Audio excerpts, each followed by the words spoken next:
Kwene ensonga ndabyewo unity ku ludda lwabali ku ludda oluvuganya gavumenti okujjako finito okawulidde tetukalwako tudde kalala ababuze ono bamanyiddwa beetaleeyo naye nga bali mu kudduka wali ku kintabuli era n'enkya bo bajja bawa omuzindaalo okugenda ku likodi nti bo baayogera naye ng'ate balina bali bandya nabo. Take your seats. Honorable members, we've been debating on this and have allowed 74 members, 74, to discuss this issue. Embeera nga bweyimiridde ku ssaawa eno mu Parliament y'eggwanga Uganda, ebikonde byatandise dda okubeera nga bitokota. Embeera ya bunkenke era nga twabisuubidde, kubanga mwami Museveni ebyo byayagala okuyita mu Parliament waakiri amenya abantu amagumba naye nga biyise. We twogerera Honorable Atiku akubye omubaka amanyiddwa nga Hon.Zzake ebikonde eby'okumukumu. Kasooke tulabe embeera eno, then nzije nkubuulire. Abasirikale munda mu Parliament basinga ababaka ba Parliament obungi. Abasirikale abali mu uniform n'abatali mu uniform basinga ababaka abazze okuteeseza eggwanga obungi. Can you sit? Can you sit? Honorable members.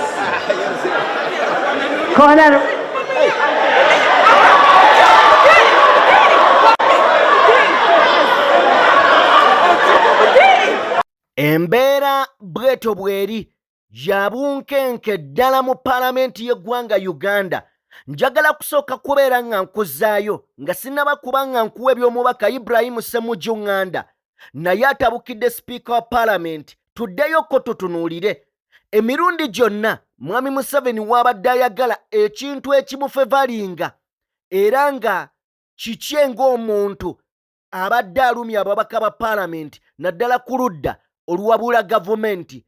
Njagala tujjukire ku age limit embeera eyaliwo.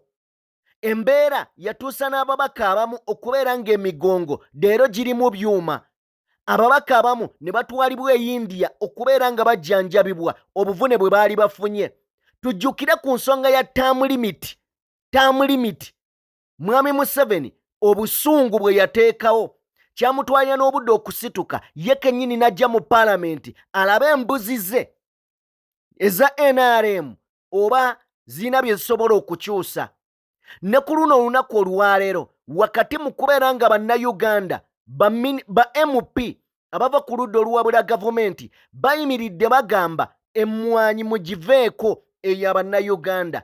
Amaanyi g'olaba mu Parliament olunaku olwaleero gye gali kubanga tewali mbu investor ayagala biki. Mwami Museveni kennyini yayagala emmwanyi egw'akatale, yayagala gyegulire, ge maanyi g'olaba.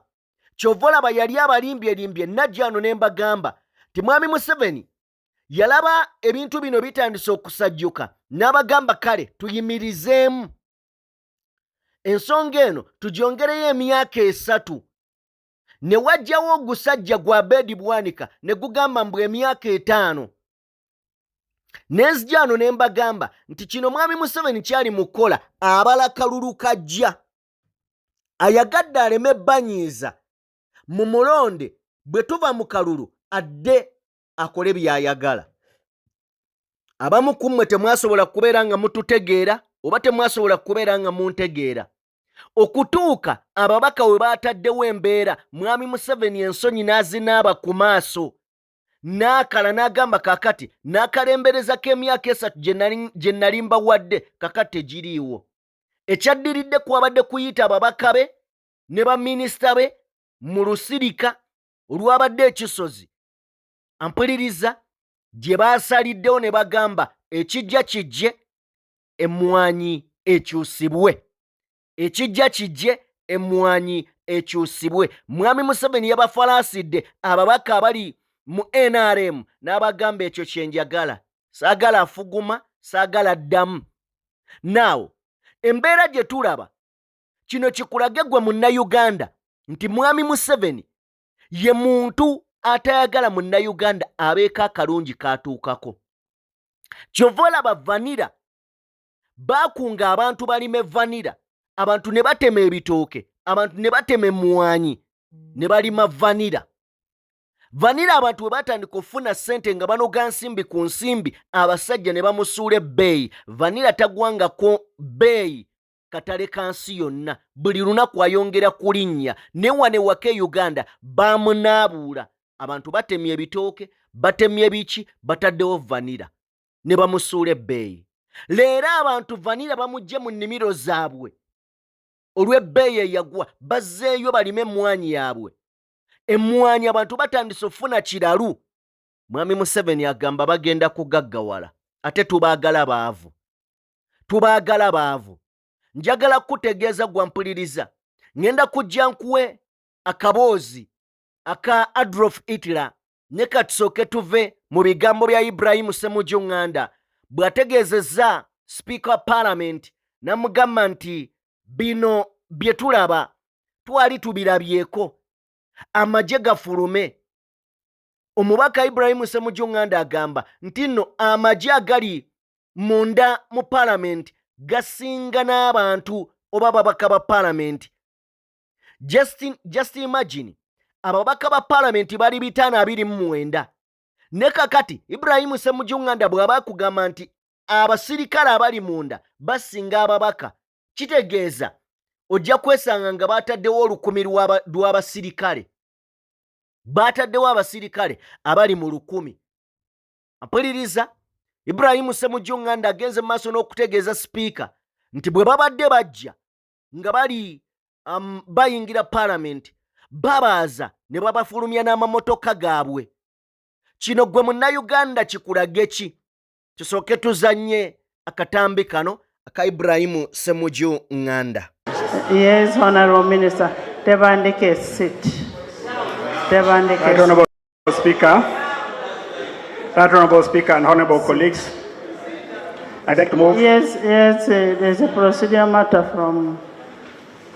Procedure, Madam Speaker. Thank you, Right Honorable Speaker. Madam Speaker. Right Honorable Speaker. Thank you very much.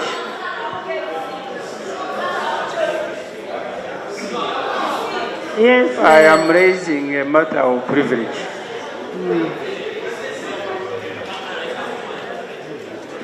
Madam Speaker,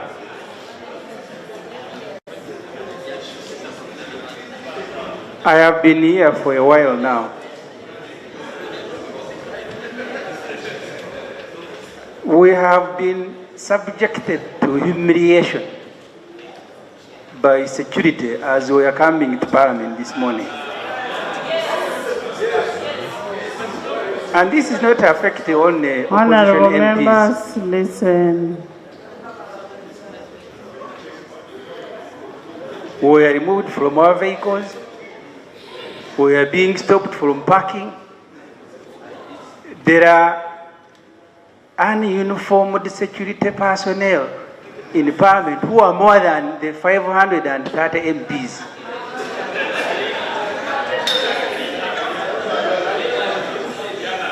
Madam Speaker, I have no guarantee that we don't, because in our rules, you don't carry guns beyond the main gate.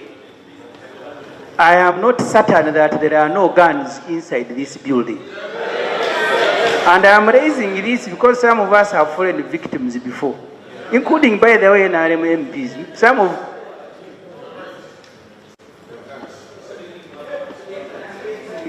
this, Madam Speaker, point of privilege is for you to subject everybody and we empty the building to make sure, because Parliament must be an atmosphere of free debate.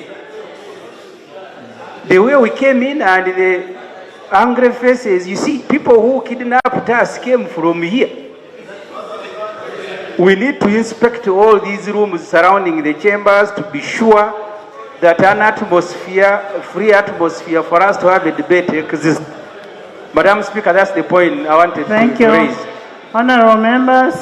Okay, oye Ibrahim Ssemujju Nganda.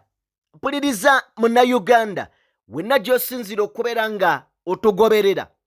Njagala kubeera nga nkutegeeza era nkujjukize nti mwami Yoweri Kaguta Museveni ne gavumenti ye bwe baba baagala ekintu bajja kukikola ne bakina bakyetaagisa bantu bamu kufa bajja kufa. Eyo ye gavumenti etufuga ne twesanga ng'oluusi tulonda emikebe emikalu ne tugiteeka mu paalamenti. Bw'otunulya abantu abamu n'otunulya abantu nga ba Finito Mpuuga, jjo ababaka ba paalamenti abali ku ludda oluwabula gavumenti nakugambye olunaku olwajjo olaba Jimakena owa UPC gwe tumanyi nti wa NRM yazze mu lukuŋŋaana luno, yazze mu meeting eyabaddemu abakulembeze abali ku ludda oluwabula gavumenti. Naye Mpuuga teyalinnyeeyo. Leero tekikwewuunyisa nga Mpuuga bamuwadde akazindaalo ayogere kubanga bamanyi gy'agwa. Era teweewuunya ng'abamu abalina okwogera oba bandibadde boogera ensonga mu busimbalala bwazo tebabawadde muzindaalo. Ne bawa Mpuuga, ne bawa Bedi Bwanika abatasobodde kubeerawo nga opposition egezaako okuzimba bw'enaatwala ensonga eno olunaku olwaleero. Olunaku olw'eggulo bwe babadde boogera leero. Now, katuddeyo tubeeko kye tutegeera. Lwaki Mwami Museveni tayagala munnayuganda obeere ng'oyinamu akasente? Njagala owulirize. Okusinziira we nasoma, omusajja omu gwe bayita Adolf Hitler yali ne Mussolini. N'agamba nti Hitler ng'anenya Mussolini engeri gy'afugamu abantu. Abagamba abantu obakwasa nnyo ekyejo. Jangu nkulage we bafuga abantu. Mussolini yajja, omukulu Adolf Hitler n'agamba kisajja kye n'akigamba ndeetere enkoko eyo. N'aleeta enkoko n'agimaanyaako ebyoya byonna n'esigala nga mubiri mwereere. Obulamu bw'enkoko buli ku byoya kubeera nga bigibisse. Empewo bw'egiyitamu ekiddako kubeera kufa. Bamaanya enkoko ne bagiteeka awo. N'alyoka atandika ogisuulira empeke z'akasooli erye. Ekitegeeza mu kwekakaba nga n'empewo egiyitamu erina okujja ng'eronda, era yalondako empeke emu bbiri ssatu n'egwa wansi. N'amutegeeza nti abantu bwe batyo bwe bafuga, bwe batyo bwe bafuga abantu.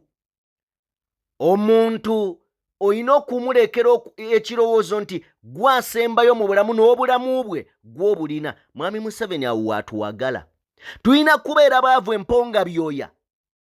Ye kyalowooza nti olwo lwe tujja omuwulira.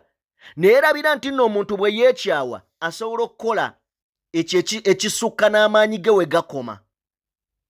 Abaganda we bajja olugero olugamba nti ennyindo bw'oginyigiriza ennyo esobola okuzaala omusaayi oba osobola ogireesa omusaayi. Now, wano kino wa gye kiraga. Buno bubonero obulaga nti ababaka ne bwe baneekalakaasa kino Mwami Museveni akyagala. Kyova olaba amaanyi ge yateekamu okuyita bajeti y'eggwanga olwedde yali yamaledde okusomebwa n'agikomyawo nga kyayagala kyeki. Baatodde ku ssente ze eza State House, kampuni ye eya Roko. Saagala tugambe mbu Roko simanya private company, nedda. Simanya ya government, nedda. Ya muntu. Ate nga Roko yaabwe. Kubanga amaanyi ge yakozesa okuyita Parliament ekomewo mbonnambiro, mbu ssente baazigabye bubi, ate n'okwata n'aroketinga obukadde 3. In fact, biliyoni 3 ku Roko company.